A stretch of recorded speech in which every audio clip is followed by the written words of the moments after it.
More than anything, I feel really good for Ivan Fedotov after that one. On one end of the ice, you have a Russian goalie looking for his 300th career win. You know, one of the most decorated goalies in the league. He's a star. He's one of the best goalies of his generation.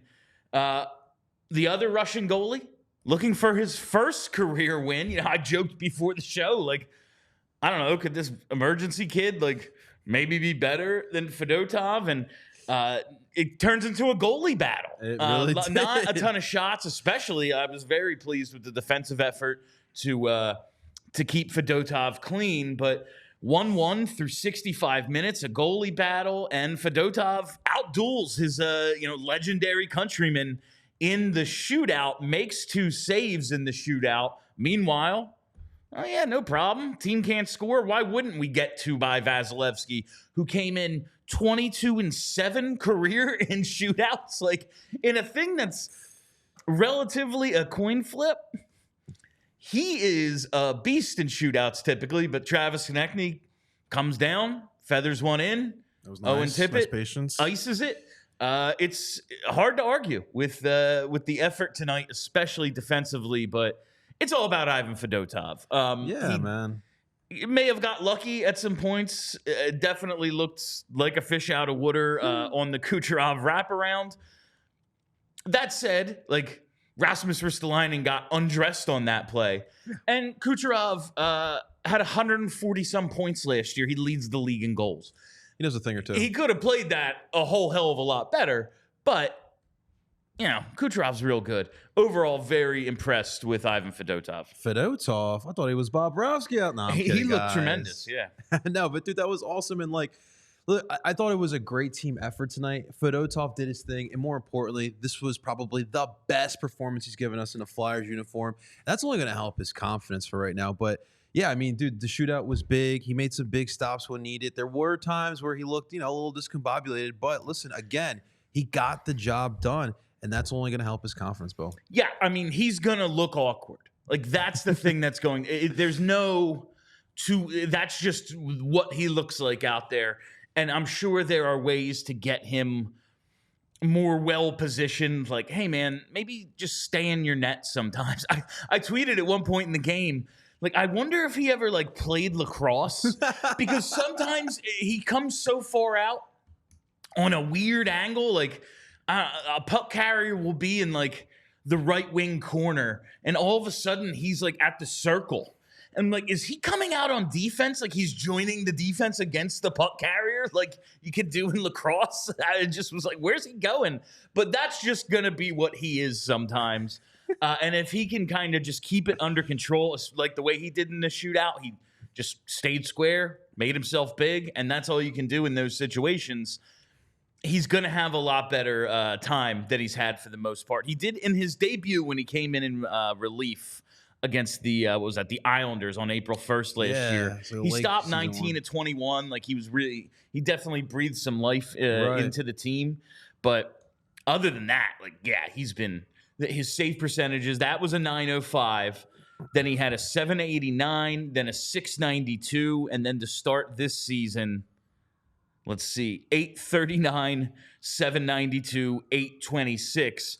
So stopping 22 of 23 tonight for like, what's that, like a 960 something, a 957. Yeah.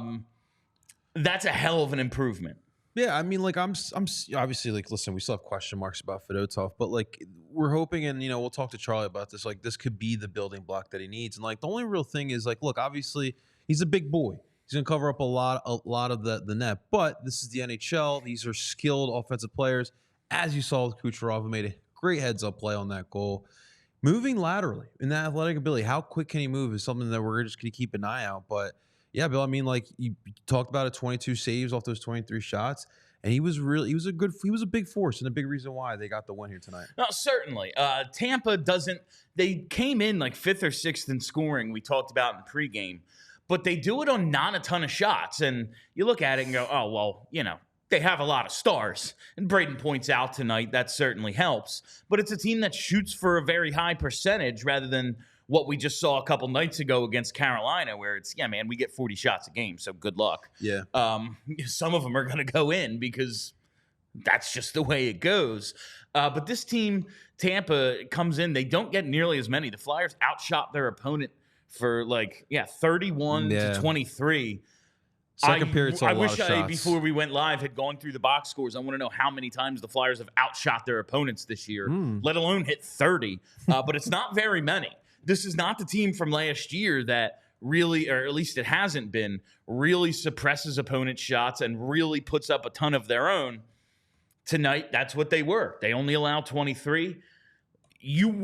As good as Fedotov was, and more than anything, this is, like you said, hopefully a building block. Again, he did get lucky at points. There were things that it was like, oh, man, okay, they got a post there. They flubbed a shot. But a goalie has to get lucky sometimes. The way shooters are in this league, you look at what happened with Vasilevsky tonight. Couple of posts. He gets a couple of saves off the shaft of his stick.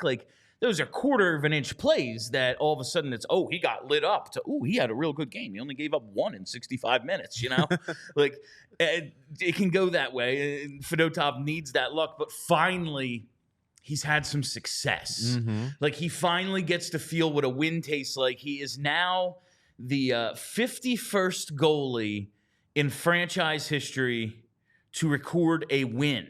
Woo! He joins Cam Talbot, funny enough, as the goalies with 1 win in their Flyers career. Oh, so great, hopefully he's no longer Great company. he's no longer in the 0 win category. I meant to take a screenshot of it so I could so Bren could put it up, but I totally forgot. But it's just good to see.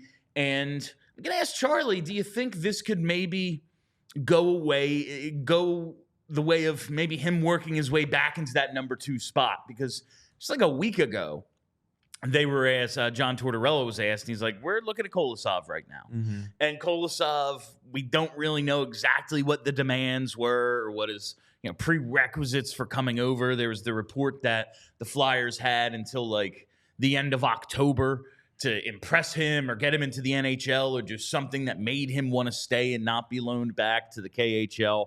So perhaps those conditions were met. I don't know if he's going to be sent back to the AHL, what's going to happen, but I'm happy for Fedotov, and I'm very interested to see how the goalie situation is handled when Cam York comes back and they need the roster spot because they're carrying 3 right now. Yeah, I mean, listen, that second spot is obviously up for grabs. No one's really taking it. It's kind of like that Phillies 5th starter for situation from the Phillies season, but now it's there for a taking, and this is a good stepping stone for Fedotov to kind of take it. But selfishly, Bill, I have a question.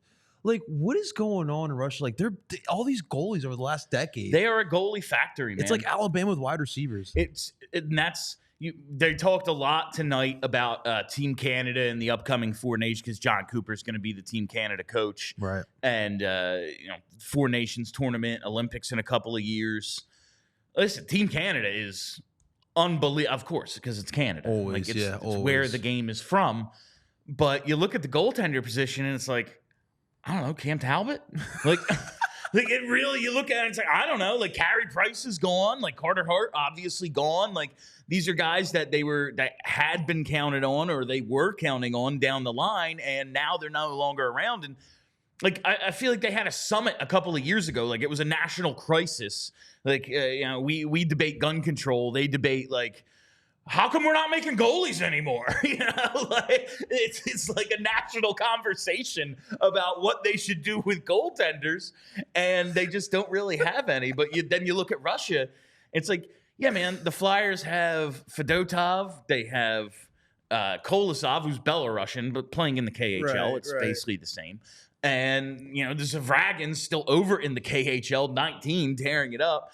And you look Sam Ersson, they don't even, the Flyers don't have a Canadian goaltender.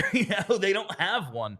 I guess maybe Cal Peterson, he might be American. I'm not sure. That is crazy though.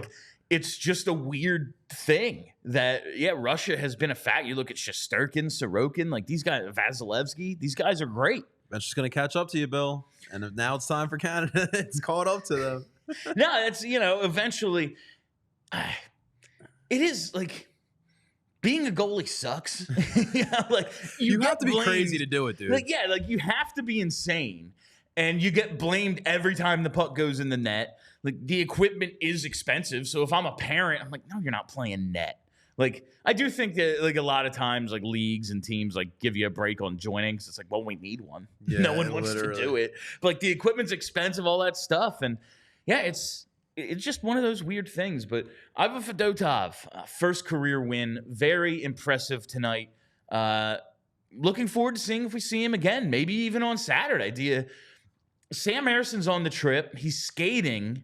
We don't know exactly the extent of his injury, but Kolosov, maybe it was more precautionary, but he gets banged up to the point where, we can't even, like, that's the thing is, you can only have the emergency backup if your goalie gets injured, even if you only had one, like they did tonight. The way they described, like, oh, he got, Kolosov got banged up and maybe tweaked something. He was stretching something. Maybe they sit him precautionary just to make sure. The way it sounded, it was like, well, maybe he can back up, and if he has to go in an injury or something. But no, they go out and not only have the emergency backup ready, but they sign him to the ATO so he can sit on the bench and go in, not just because of injury, but in case they needed him in relief tonight. So they have an actual backup on the bench. And that's very cool for, what was it, Kyle Conan? Yeah, Conan. That's very cool for him. Like, he gets to be an NHL player for a night. If the Flyers had been trailing, I was, like, playing the scenario out in my head. They end up, Owen Tippett scores the game-tying goal, so it never gets to this. If the Flyers pull Fedotov for the extra attacker, give up the empty netter, now they're down 2-0. I think I would have put Conan in myself. Get him in there. Like, it's the thrill. You lost the game. It's 2-0. You haven't scored all night. Yeah, we're going to come back now. Like, give the kid a thrill. Make the dude's day. Like, that's a hell of a story if he gets to go into a game. But it's a better story that the Flyers just play a normal game and win, dominate the shot battle, win it in the shootout, controlled a lot of this game.